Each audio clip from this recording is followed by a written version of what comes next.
This week's podcast is sponsored by MPB, the simplest and safest way to sell photo and video kit. Free up funds from your kit bag and get paid fast. Find out how much MPB will pay you at mpb.com/sell.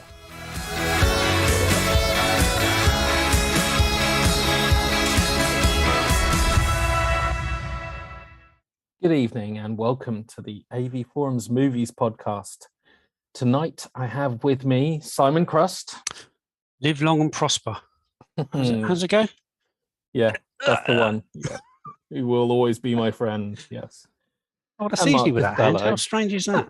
Even though I can't even do it. Literally, I'm such a... Oh, dear Don't do it, God. don't do it. No. Do it, yeah. No. Do it. Okay, tonight we're going to be looking at Second Sight's upcoming limited edition 4K of Drive, which has just been set back a week, and covering 4K releases of Uncharted, Hitchcock Volume 2, Smokin Aces, and all the latest movie, TV, and 4K news, as well as first impressions of Doctor Strange Into the Multiverse of Madness and Star Trek Strange New Worlds. So it's going to be a very all a bit strange, isn't strange Action-packed. podcast. Oh, so much for your no money. Yes. So much for your no money. Let's start with Doctor Strange.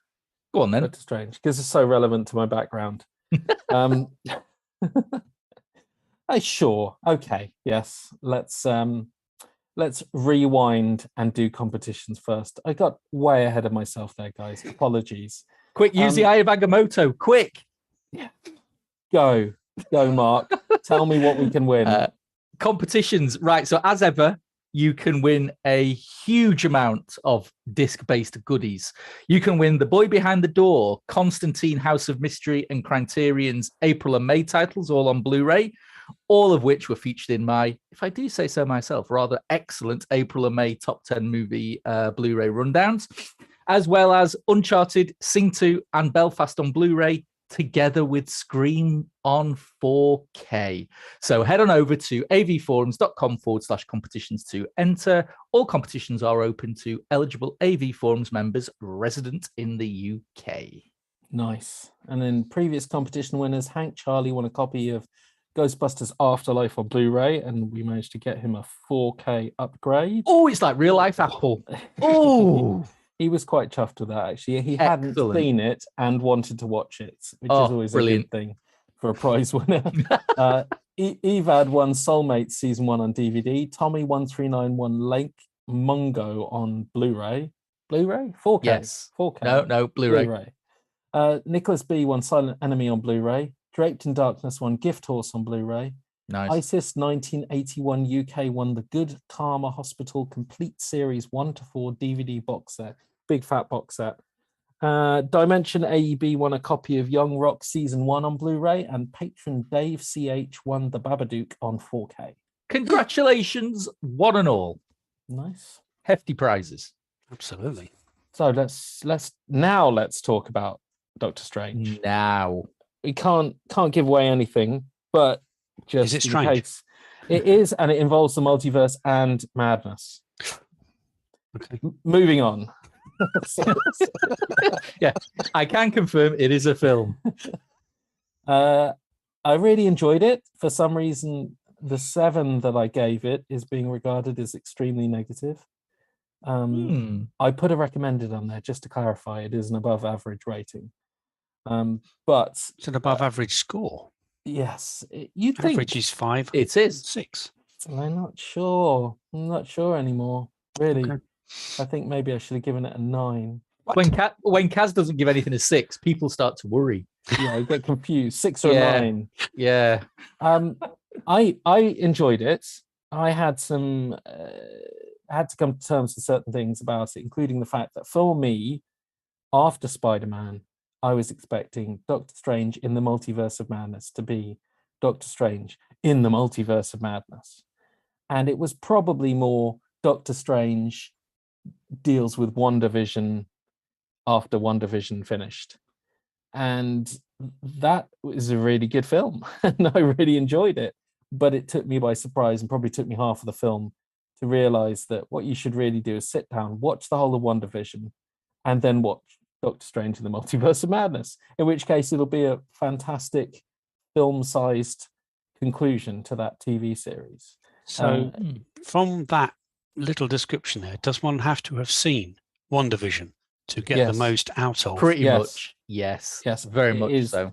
It is compulsory viewing. You have to go through WandaVision, and I would say even going through it relatively close to watching the movie would really do you favors, because Doctor Strange, this sequel, kicks right into it, and it's as if WandaVision just finished. So that's where that little stinger at the end of the show. Yeah. Right. Yeah. All of that leads. Yes. Yeah, you know it. All of that leads straight into this. And the two tie in very nicely, but it took me a while to get used to that, because after he dabbled in the Spider-Man film and unleashed some multiverse fun, I think I expected maybe more of that, except more, like loads more.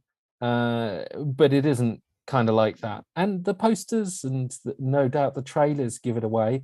I went to see it having not seen any trailers, and I was particularly chuffed because the very, with the opening couple of scenes give away things that I didn't know about because I hadn't seen the trailers.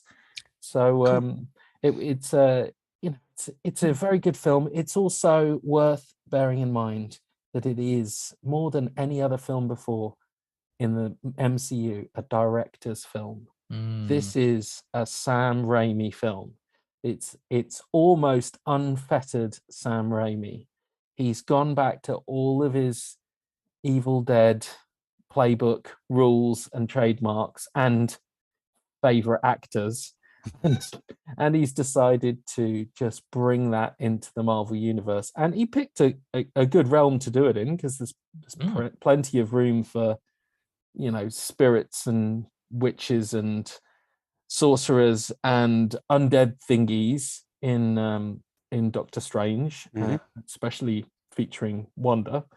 But I think that you have to fully be on board with the fact that you're going to be watching a Sam Raimi film, which is really refreshing. No, it is. No bad thing. It's very unusual, considering how many directors were pulled off the Marvel universe for being too particular, let's say, and not towing the line.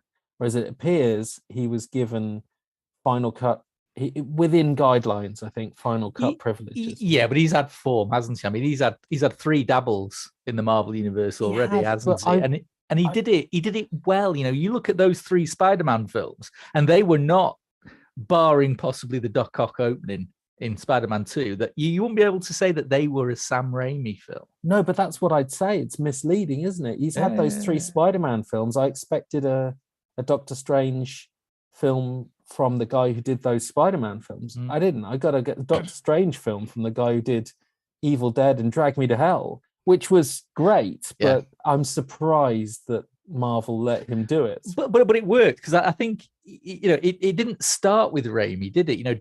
Scott Derrickson came out straight away and said, boom, the sequel is going to be the horror film. So it was almost like when Derrickson and Feige parted company, it was almost like, right, we've got a short list of directors who need to be able to do horror and have comic book experience. Let's be honest, it's a short list of one, really, isn't it? So I mean, I agree entirely. I loved that it was Raimi, and there was so much of Raimi in there. The screening I was in, people waiting 10 minutes for that last end of credit stinger, which lasted about 12 seconds. But I mean, my daughter turned to me at the end and said, "What's all that about?" And I'm still laughing. And I said, "Look, I'll tell you when you're older." And it was beautiful that it was such a Raimi film. I agree entirely. I mean, I had an absolute blast, probably helped by seeing it in IMAX 3D, which was superb. Oh, it was superb. But I think to address your points about sort of the narrative, what struck me was you think of any films that try and take this notion of a multiverse or something where there's so many things happening all at once, and narratively you can just lose yourself in it. how do you tell a through line story through umpteen different universes? The fact of the matter is you can't.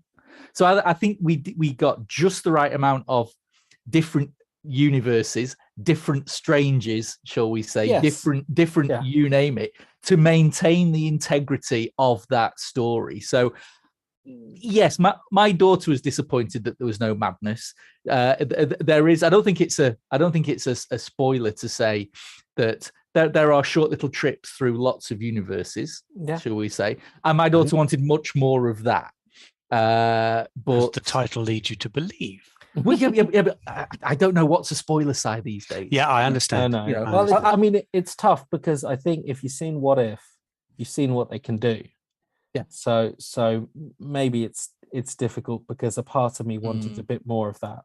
But you know what? It was a very enjoyable, very different entry, and people who enjoyed WandaVision will want to see the conclusion to WandaVision, which is Doctor Strange in the Multiverse of Madness. Excellent. And just to be clear here, my 7 was a recommended rating. Okay.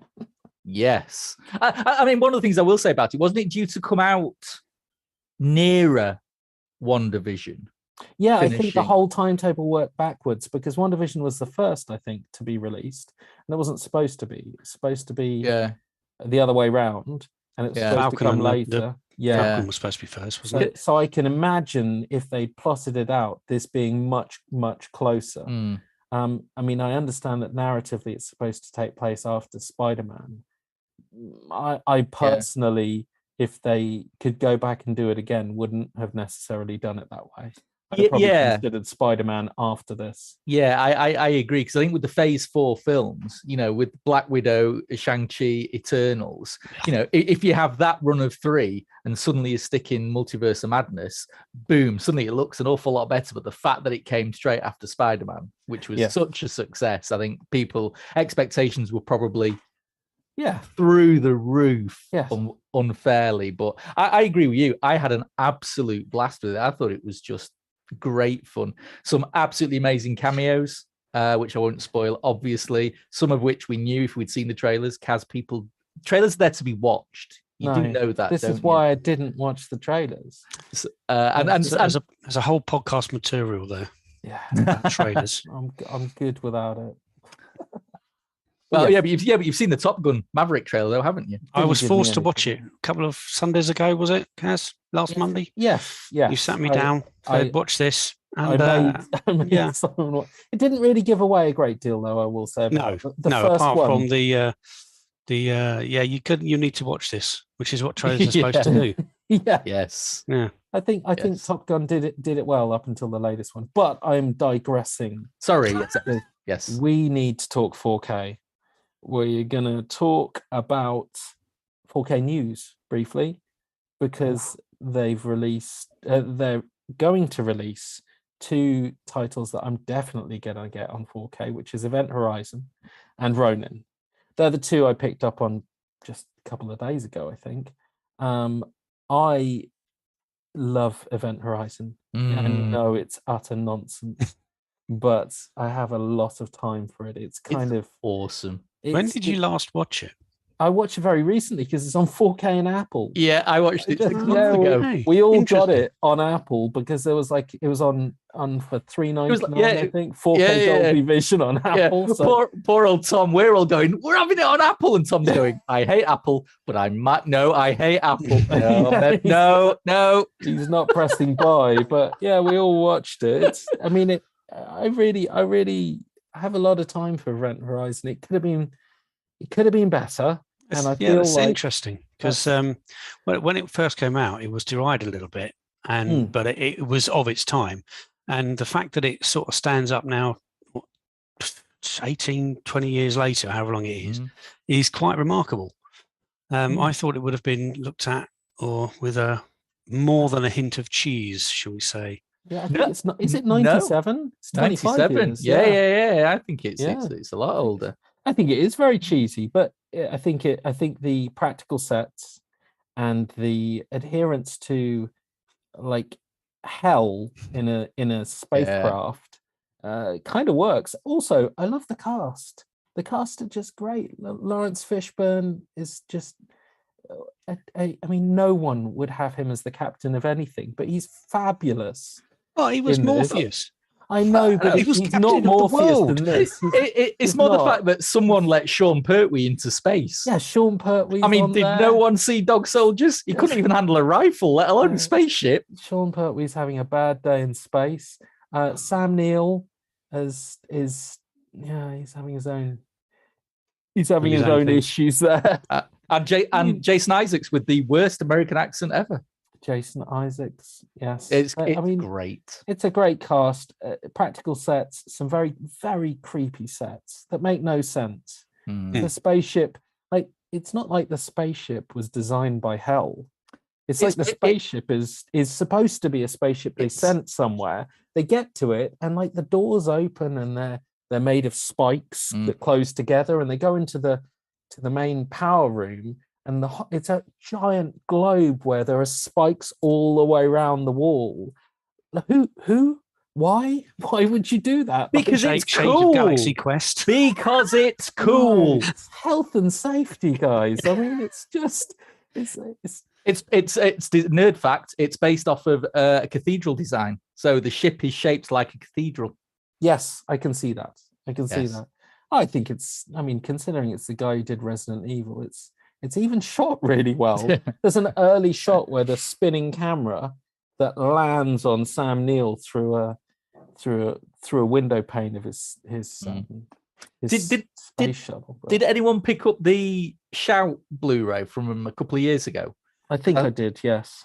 Because I didn't, and I think this is going to be a direct port of that, isn't it? Just with the new fancy 4K. So I don't think there's going to be any new extras. Where's my deleted footage?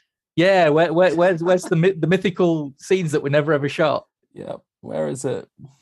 But I will be buying that on 4K disc, even though I have that on Apple iTunes 4K and Ronin 4K. Ronin as well. Do you know what? Don't do it. No, I'm not going to do the Hereford. No. I don't know. I mean, I like Ronin, but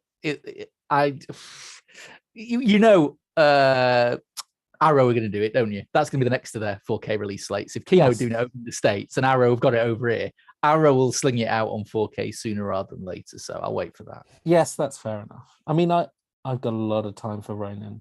I don't think I appreciated it as much at the time because I was still loving Heat. It's like 3 years after Heat. And I thought De Niro had a few more big hitters in him, but Ronin is kind of the last of the good ones for a good long time, if ever.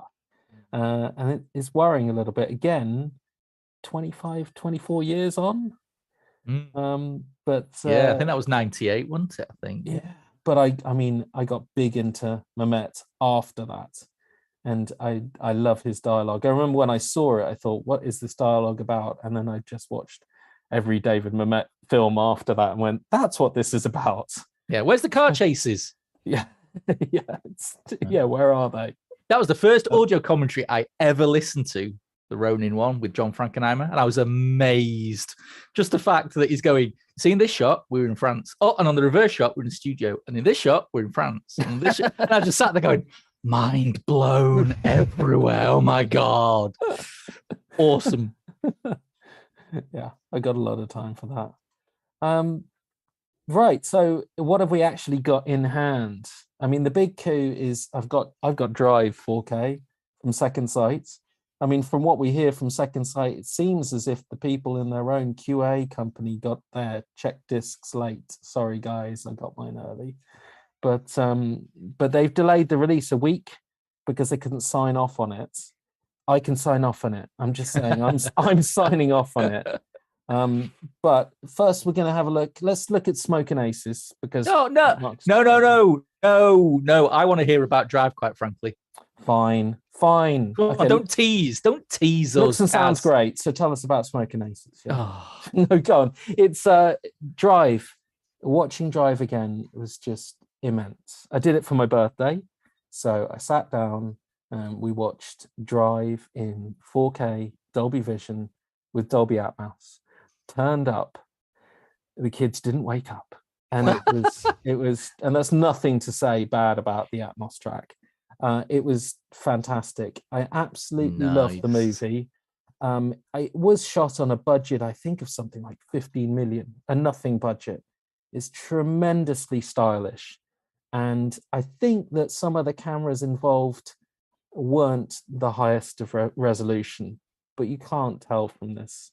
They've done a fantastic 4K rendition, and the texture is immense, and the color timing is almost flawless. If I'm really going to quibble about some of the scenes, I think he's sitting in his room and he's building an engine, and he's got a spotlight on it, and the spotlight's a tiny bit brighter than maybe you'd think for it. And you could look at that and go, yeah, it's a little bit blown out, but it really isn't. And you'd have to be quibbling about the tiniest things in a film where otherwise it looks sheer perfection. That's what the internet's for, Kaz, quibbling over minor things. That's what it was invented for. It really is. It was tremendous watching it. And little things like, it pulls out the geeky nerd in me when he first meets the girl and he's talking to her. The way they cast the two characters, it's in very interesting light.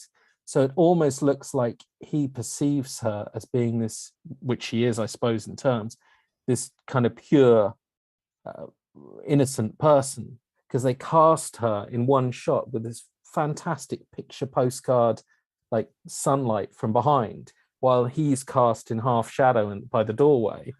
I mean, just the things you notice a bit more with a really, really nice, really good presentation. So I can't wait. Yes. I can't wait.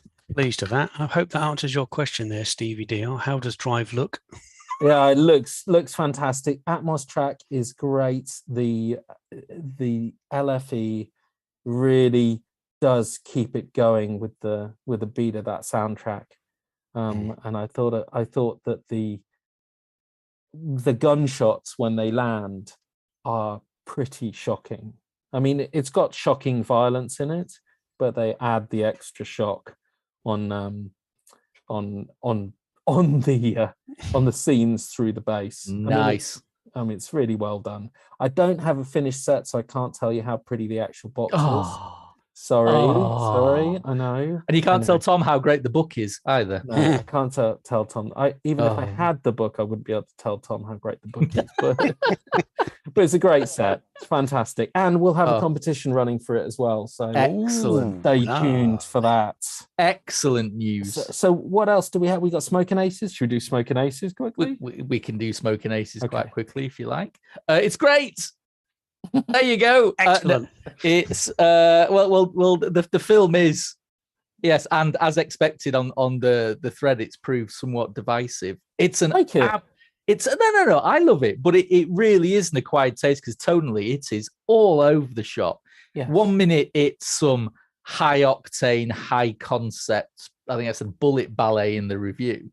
The next minute it's some like crazy cartoon caper that's the worst of Guy Ritchie meets the Looney Tunes, and then come the very end we're expected to shed tears over some of these people. It is absolutely all over the shop, and some people can't get on board with that, which I understand. I think it's an absolute hoot. I think it's an amazing hot mess of a film. Yeah. And so I am all in for the film. The disc, it's one of those films that's shot very much to meet a certain style. So it is hot and blown out in one scene. It's naturalistic and detailed in another. The next scene, it's slightly out of focus. So as a transfer, it's all over the shop. The original Blu-ray now, which is getting on, was pretty good.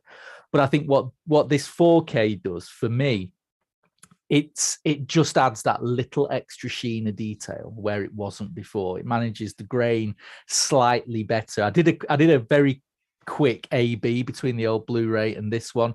And there's a scene at the end with Andy Garcia and Ryan Reynolds facing off with each other. And in the middle on the Blu-ray, you can see the grain, it's kind of clumping and it's a bit patchy. But then on the 4K, it's completely smooth. It's there. It's just completely uniform. The other thing to mention is the colors. It is very, very, it's got a hugely bright, over almost neon palette. And I think for me, the biggest difference is that you saw, yes, all the HDR10 grade, because it's not Dolby Vision, it's just HDR10. The HDR10 grade adds that little bit of brightness, but what it does do, it in combination with the wide color gamut, it cleans up some of the colors. Just when you first see Chris Pine and his crazy brothers as they hare into screen, they drive onto screen behind a vivid blue sky, and on the Blu-ray it's got a slight yellow tinge to it, a bit of teal introduced to it, and on the 4K it's crystalline aquiline blue. It's absolutely perfect. So from a picture perspective, I think it's very much an upgrade. Is it a night and day upgrade? Not really. And granted, I'm doing my critical view on a 92-inch screen, so I'm picking up stuff that it may be more difficult for others to pick up. Orally, the DTSX mix doesn't add an awful lot, if I'm honest. Yes, it sort of brings the ambience, the score, and some of the soundtrack choices. It brings it a little bit into the room. I only remember one spot effect for the overhead. That's as the helicopter lands on the roof of the hotel at the very end. You hear it swirl around all the 4 speakers. It's pretty cool. But other than that, it was already a great DTS HDMA soundtrack, and I don't think this DTSX soundtrack is the selling point upgrade, shall we say, that I expected it to be. For me, it was the visuals. So all in all, I think it is very much an upgrade from a visual perspective. Is it a rush out and buy it full price upgrade? Unless you really love the film, this might be one of those Zavvi offers, shall we say, that you stick in your basket for later. Which is the way fine. to buy it if you've never seen it. Yeah, which is fine. Yes. Or in the case, don't buy it at all, which brings us on to Uncharted. So I got that today. I'm about halfway through, and yes, I will finish it, unfortunately. No, I mean, I saw the film at the cinema, and it's average, isn't it? I mean, I've never played the video games. I'm an Xbox man, so I've never bothered with that PlayStation guff, shall we say. So I've never played the games. I have no affiliation with the character in any way, what shape or form. So all the little nods and winks and all that stuff all went straight over my head. What I got for the sort of first 2 acts was a very dull, very poorly put together modern day reinterpretation of, I mean, God, even, it had me hankering back for Angelina Jolie in Tomb Raider, for God's sake. Now, I won't even talk about, Raiders and or Romance in the Stone, or even, the Dizzying Heights of National Treasure. However, but do you know what? One thing I will say, the 3rd act, it goes just totally off the rail. It goes, do you know what? Stuff this. We're going to embrace the video game roots, and we're going to have the most insane 3rd act. If you've seen the trailer, this is not a spoiler. So if you haven't seen the trailer, just shut your ears off for a minute. But there are pirate ships being carried by helicopters through the air. Now, there are set pieces that are done with that, which actually I fully embrace. I was all on board for. That's what I want to see. Now, if I had more of that in the first 2 acts, instead of this, oh, look, this 17th century tomb is now a nightclub. Yes, really.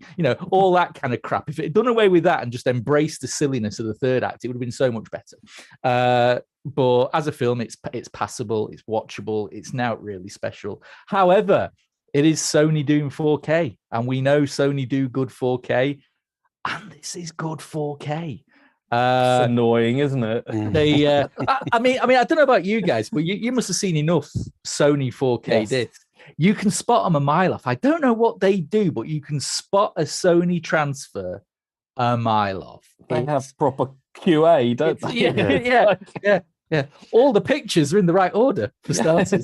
But it's got a texture to it. There's a richness, there's a solidity, there's texture to it where there isn't tech. I mean, this is a fully digital production, and yet it looks really solid. The shooting style is interesting because it uses some anamorphic shots in some scenes, so you've got that sort of telltale. I don't even know how to describe it. Sort of out of focus around the edges, and I think this is one thing which 4K is possibly not helping with, it is starting to show up the defects in the source material far more than it ever did. So you'll have a crystalline shot of the outside of a building, which is the most razor sharp image you've ever seen, and you'll cut straight to a shot that's got all these soft bits around the edges, and it's really noticeable. But of course, that's not a fault of the transfer, not at all. I think there's some fantastic HDR highlights. I haven't watched it in Dolby Vision yet because I'm watching it on the projector, but there's flames in dingy catacombs, so of course it's a HDR highlight, and it's absolutely brilliant. Some of the best of those scenes that I've seen, piercing HDR with some really nice shadow detail behind it. It's lovely. The Atmos track, I watched the first half and then skipped straight to the flying pirate ships bit, and yeah, it's lovely. It's lovely. It's deceptive, because what it is, it's one of those soundtracks where there's so much going on, but you can hear everything. I don't know if you remember the Jupiter Jupiter Ascending soundtrack as an Atmos track. It literally was just like sound, for 2 hours, and you stuff was going on, but you couldn't hear it. I didn't make it 2 hours through that. It was such a packed soundtrack, and this is the antithesis of that. At the end, you've got creaking floorboards, you've got tinkling gun cases, you've got the LFE thwomp of helicopter blades, and you can hear them all. It's a really, really, sounds really weird, it's a delicate soundtrack for all the arse kicking that it does.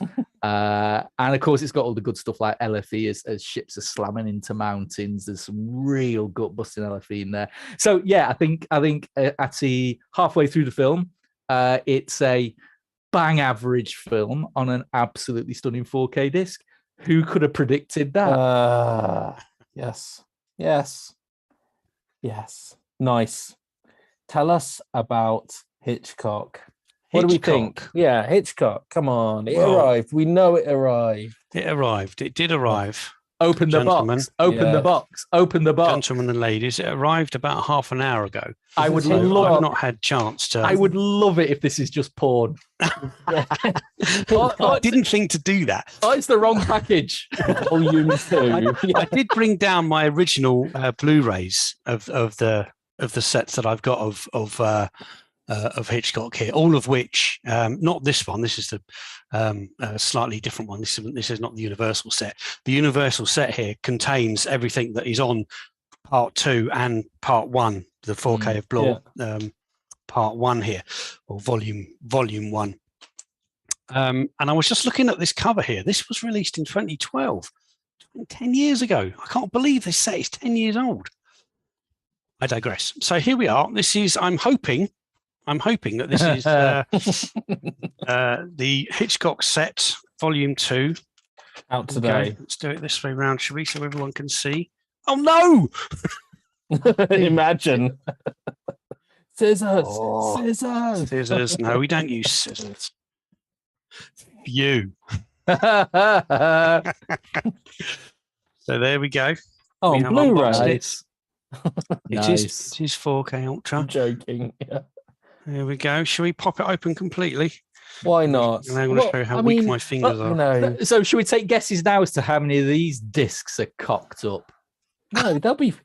Fine. Come on, It's don't fine. be critical. Hang on. Fine. Half of the first set's discs were rubbish. It's fine. Were they? Yeah. Psycho didn't have the original mono track that it was promised, and Vertigo had that massive pixelation thing where anyone who had the nerve to buy Panasonic 4K players was stuck by it. Oh, right. Okay. And idiot here bought the Italian version, so couldn't even get the replacement discs. copies. Damn it! So, slipcase. Nothing in the slipcase. Does tell you everything about the films on the back here, which is quite useful.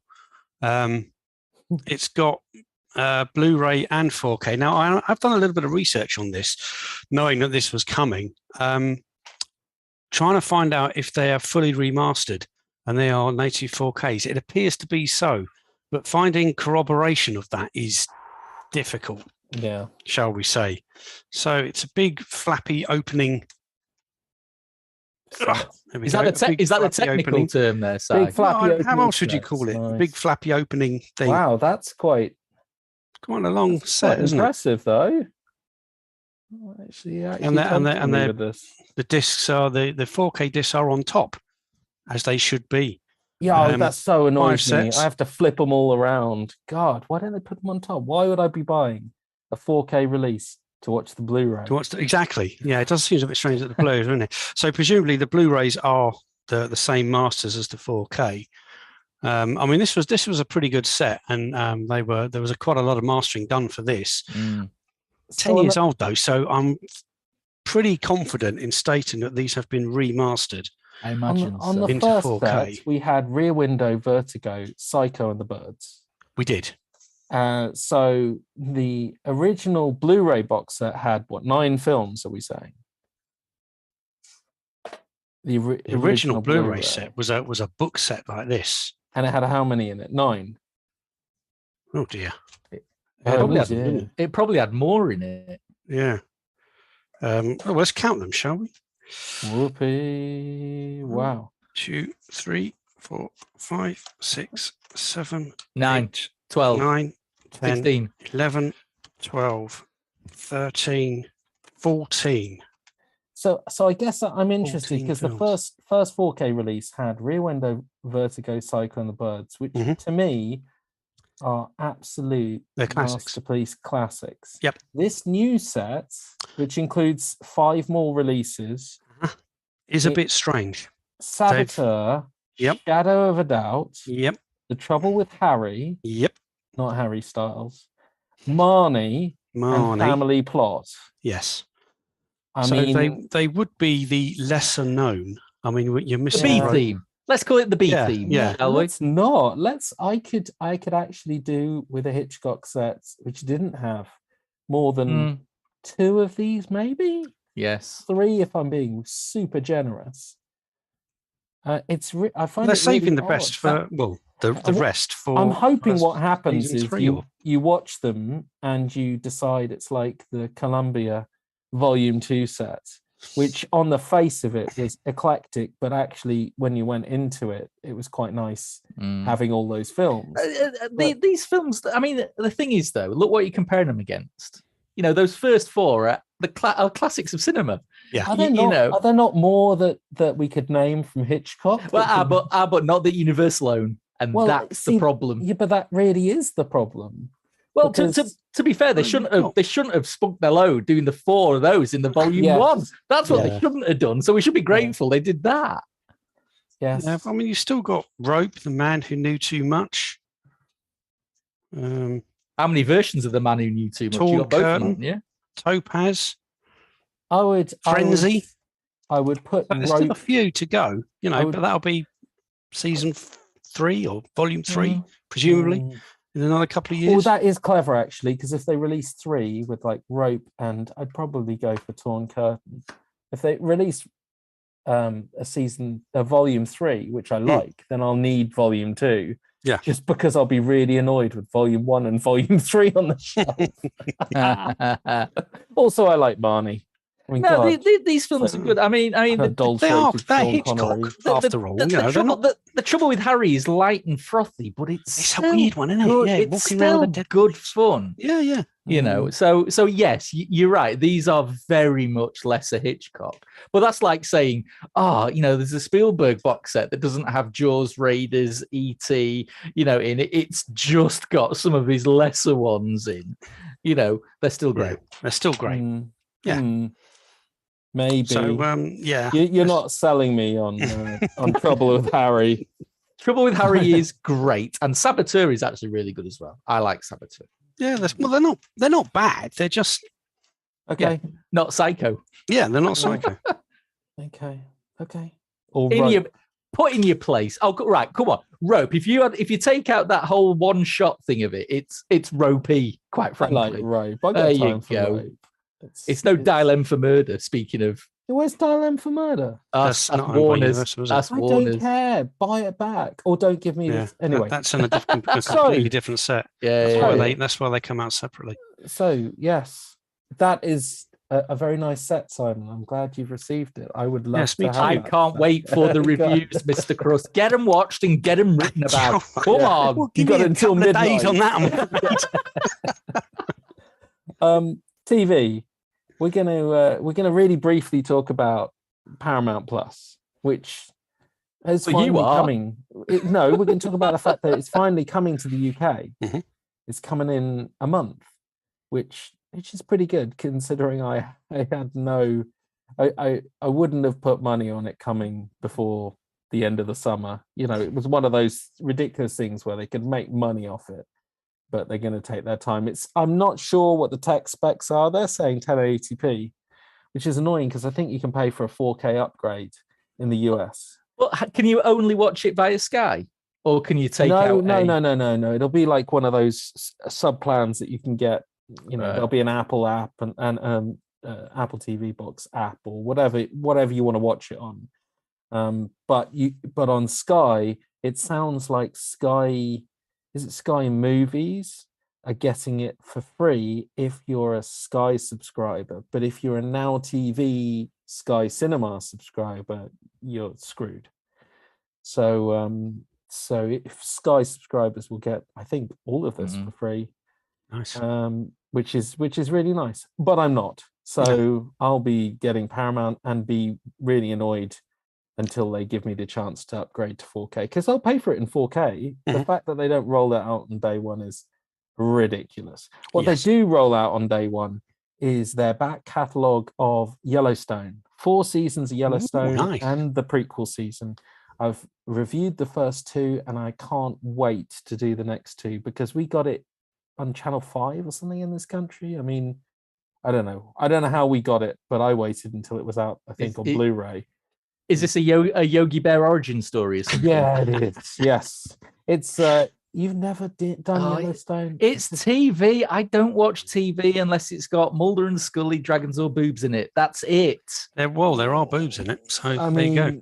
It's Taylor Sheridan, the guy who did Hello High Water, and it's Kevin Costner in the lead. Yeah. And it's about a guy who owns a very big patch of land that everyone wants. Yeah, pretty much it. And they're trying to get it off him. Yeah, and his family, a very dysfunctional family, and they're all vying for their position of power within his little. I mean, it's Succession, except in Montana or in the open range with lots of guns. So it's a cowboy version of that other TV show everyone raved about, which bored the arse off me. After No. It does not a slow burn. It's not a slow burn. It gets kicking straight away.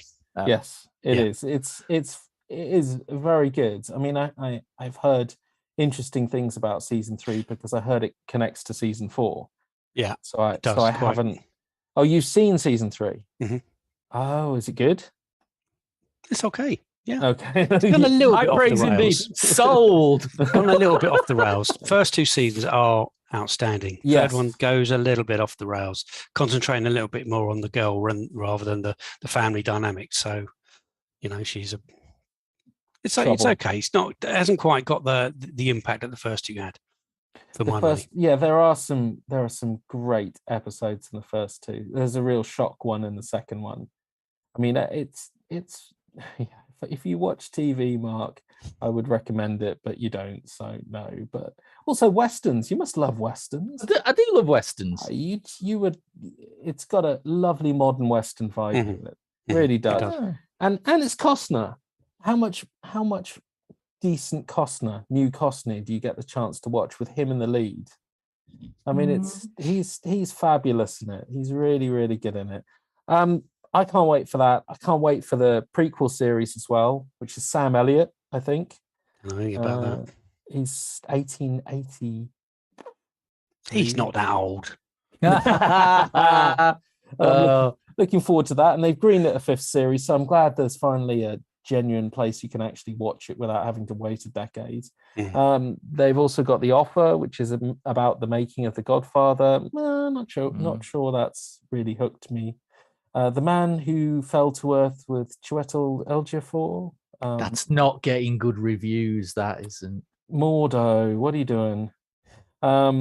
Yes, I'm not sure about that, but we're here to really, really talk Trek. Picard. Yes.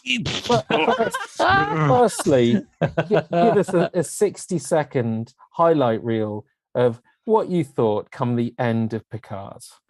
I was a bit annoyed by the end of Picard. There you go. Do you want any more? Sat through 10 hours of total crap. Oh, no. I Did you need a hug? I did not hate all of it. The fact of the matter, I was promised John Delancey. I was promised Q, and I got bugger all Q. Okay. I needed more. When Q was in it, it was awesome. Apart from one little scene in the final episode. People who've seen it know exactly what I'm talking about. Could have done without that. But also, I mean, it just ended a bit meh for me. You know, the whole time travel notion. Just the minute you sort of saw each plot point slot into place, you went, "Hang on, how did that work? If that thing happened 400 years ago?" And it just it didn't quite work for me. It was watchable, but little else for me. You should be applauded for sitting through any of it, honestly. I mean, I gave up pretty early into the first season, and I'm shocked every time Tom had to watch a new episode. And I was thinking, you don't have to watch this. It's okay. You can just step away. He secretly loved it. Do it. It's just, he's told me, and this brings us on to the next show, he's told me as a result of how bad he found the experience watching Picard, he will not watch Strange New Worlds. Of course he will. He's a liar. That's what he says. So Strange New Worlds is coming. I was almost the same opinion, actually. I'm done with it all. But then you saw it. But then I've seen it, and there is a glimmer of hope in the blackness that is New Trek. So Strange New Worlds has debuted in the US. It'll be available to us in about a month, but we've seen it. Mm-hmm. And you're saying glimmer of hope. Mm-hmm. Okay. Yeah. I'm saying I loved it. Oh, really? I'm saying that I haven't enjoyed Trek that much in a long time. Excellent. Because I have to say, I find it hard to go back and look at how I felt about Discovery when it started, and considering where it is now. It's hard to undo a lot of that Discovery. Rubbish. And I can look back further and think of Enterprise, but I'm thinking of the end of Enterprise and start of Enterprise was Pony. Mm-hmm. So it's been a while since good Trek, and most clear in my mind is like revisiting the original series when they remastered it. I mean, this is if you wanted to take the original series and reboot it, this is how they should have done it. This is how they should have done it. This is what they should have done with Discovery. This is what they should have done. I mean, it's genius because it's not like someone else is playing Kirk. I mean, it's got someone else in the lead. It's short of being called Kirk. He is. Mm-hmm. He's like a Kirk who can act. Yeah, he's fantastic. He's got great charisma. He's got insane hair. I want his hair. His hair is just. You almost have it. I know. I'm working on it. I think I have to get a silver streak across. He's got fantastic hair, and he's a captain I can really get behind. He's doing. Go on. I was going to say. So how is this setting itself up then? I mean, I know we've only had. Is it one episode or two episodes? One episode. It's setting itself up as 5 years of 5-year voyage to journey. You know, but do we think it's going to be back to episodic? I was going to say sort of old school Trek, as in episode of the week, rather they're than saying the most they'll do is 2-parters. Oh my God! It's like they're listening to the fans. It is. But what's interesting is they're not stupid. TV has moved on from just completely single episodes that have you could watch them in any order. This has got underlying character developments. I mean, for him, everything that happened in Discovery, it echoes even in the first episode, and I think that they'll show things like that across the season, but the actual adventures they go on, I think they'll be pretty discreet, which is so refreshing. So I'm going to say something now, and bear with me. Yes. I luckily bailed on Discovery at the end of season 1. Me too. So I am yet to bear witness to the true horror and pain that is sort of later episodes of Discovery. But So obviously I didn't see Pike in Discovery. Y- Do I need to? No. I mean, I think that they give enough that almost what you could be watching reminds you of what you know from the original series. Okay. Because Pike is a character from the original Yeah, series. yeah, yeah, Everyone yeah. knows him. Everyone knows what Yeah. happens to him. And in a way, you can tie the dots from the stuff they give you right from the first episode. So do we think that's where this is going to go then? Is this going to sort of Well, they hinted at it. end in the cage? Because if they did, that'd be pretty sweet. Well, I think that's the whole point of what we saw in Discovery, and he's got to come to terms with what could be waiting for him down the line. But they played with it quite cleverly. I would say that probably it's worth watching the episodes with him in Discovery. Just because, oh come on, he makes No, it's not. he makes You don't need Discovery to. so much better. You don't need to, but he does make it so much better.